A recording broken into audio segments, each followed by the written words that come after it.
বিখ্যাত বড় বাজারে যাচ্ছি মাছ কিনতে। আর এইখানে রুই মাছ কেনার একটা বড় সুবিধা হলো এর একবার পানিতে মাছ বাছাই রেখে একবারে জ্যান্ত তাজা মাছ কেনা যায়। সেই একবারে জ্যান্ত বড় রুই মাছ কিনতে বাজারে যাচ্ছি। আর এই হচ্ছে আমাদের প্রিয় রংপুর শহর। এখন এই পৌর বাজারে যাচ্ছি আমি পায়রা চত্বর হয়ে।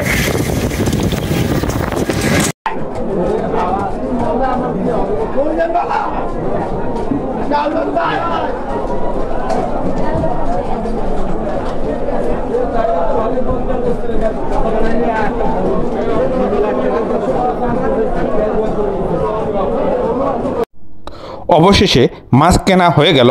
এখন মাছ বাছা হচ্ছে, এরপর কাটা হবে। এখানে খুব সুন্দর করে তারা মাছ বেছে দেয়, তাই বাসায় গিয়ে আর কাটাকাটির ঝামেলা থাকে না। আর পানিতে জিয়ে রাখা একবারে ফ্রেশ মাছ পাওয়া যায়, যদিও দাম তুলনামূলক একটু বেশি, তাই ভালো জিনিসের দাম বেশিই হয় সব সময়। আর আজকে ইলিশ মাছও কিনবো, সেই ইলিশ মাছই মূলত দুপুরে রান্না হবে। সেই রান্না এবং খাওয়ার ভিডিও ইনশাল্লাহ আপনাদেরকে দেখাবো। আর চিংড়ি, ইলিশ, রুই তিনটা মাছই আমার খুব পছন্দ, তা আমি প্রায় এগুলোই কেনার চেষ্টা করি। এখন গ্যাসের চুলায় গরম তেলে ইলিশ মাছ ভাজি করা হচ্ছে। কি অপূর্ব লাগতেছে দেখতে, দেখলেই জিভে জল চলে আসতেছে। আজকে বাজারে 3 কেজির উপরে একটা রুই মাছ আর এই বড় ইলিশ মাছ কিনছি। ফ্রাইটা আমার ওয়াইফই করতেছিল, ও আসলে ক্যামেরায় মুখ দেখাতে চায় না, তাই আমি একটু মুখ দেখিয়ে দিলাম এবং ভাজিও করলাম এই ফাঁকে। ভালো লাগতেছে দেখে। ইলিশ মাছের ফ্রাইটা আমার বরাবরই ভালো লাগে, কারণ ইলিশ মাছের ফ্রাইটা আলাদা একটা টেস্ট আছে। এই যে আজকে ইলিশ মাছের ফ্রাই হয়ে গেছে, আমাদের জাতীয় মাছ ইলিশ মাছ, খুব সুন্দর দেখতে, সুন্দর লাগতেছে। টেস্টটা দেখে কেমন, টেস্টটা ভালো লাগতেছে। সাথে বেগুন ভাজি, মিষ্টি কুমড়ো, ভাত এগুলো তো আছেই। আজকে খাওয়া শেষে আপনাদের সাথে ইলিশ মাছ এবং অন্যান্য মাছে আমাদের দেশে অর্থনৈতিকভাবে আমাদের মাছ কি ভূমিকা রাখতেছে আর অন্যান্য জিনিসপত্র নিয়ে ইনশাল্লাহ আলোচনা করব। আলহামদুলিল্লাহ খুব সুন্দর কিছু আইটেম দিয়ে এখন সন্ধ্যার নাস্তা করতেছি। এই যে চিকেন পুলি, নাগেটস, সাথে আছে চিংড়ি চাউমিন, সব হোমমেড খাবার, একেবারে বাসায় খাচ্ছি, বেশ ভালো লাগতেছে। আর আজকে দুপুরে কিন্তু আপনাদেরকে বলছিলাম যে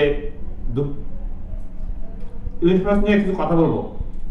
আজকে নিজে বাজার করে দুপুরে আজকে ইলিশ মাছ ফ্রাই দিয়ে খুব সুন্দর একটা লাঞ্চ করছি। ইলিশ মাছ কিন্তু, ইলিশ মাছের যে স্বাদ গন্ধ, এটা কিন্তু অন্য কোনো মাছ থেকে পাওয়া যায় না।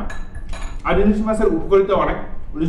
ইলিশ মাছ সে ওমেগা 3 ফ্যাটি অ্যাসিড আছে, যেটা আমাদের কোলেস্টেরল কমায়। এটা চোখের জন্য ভালো, হার্টের জন্য ভালো।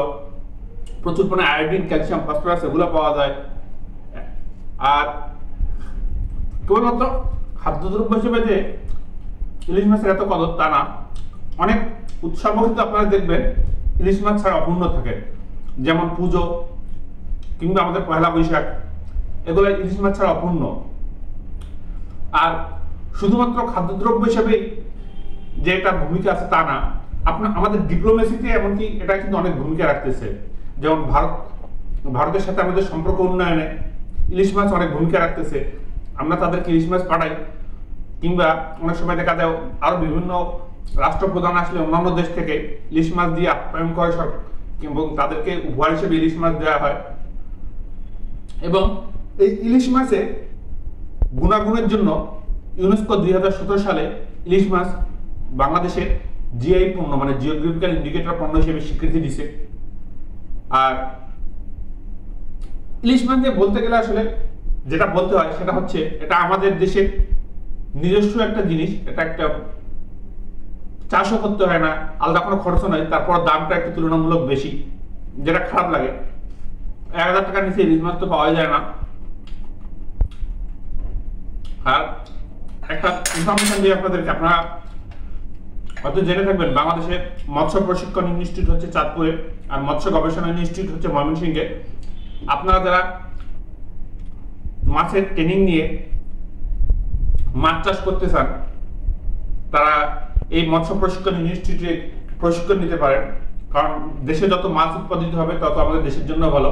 আমাদের দেশের অধিকাংশ প্রোটিনের চাহিদা কিন্তু পূরণ হয় মাছ থেকে, প্রায় 60% আমিষের চাহিদা পূরণ হয় মাছ থেকে। আর মাছ রপ্তানি করে আমরা প্রচুর অর্থ উপার্জন করি। আর মাছ চাষ হলে যেমন এটা আমাদের খাদ্যের চাহিদা পূরণ করবে, তেমনি আমাদেরকে অর্থনৈতিকভাবে স্বাবলম্বী করবে। আমার আরো একটা মাছ খুব পছন্দ, সেটা হচ্ছে চিংড়ি মাছ। চিংড়ি মাছের এর আগে একদিন খাইছিলাম, সেটার ভিডিও আছে, সেটাও আপনাদেরকে আমি দেখাবো।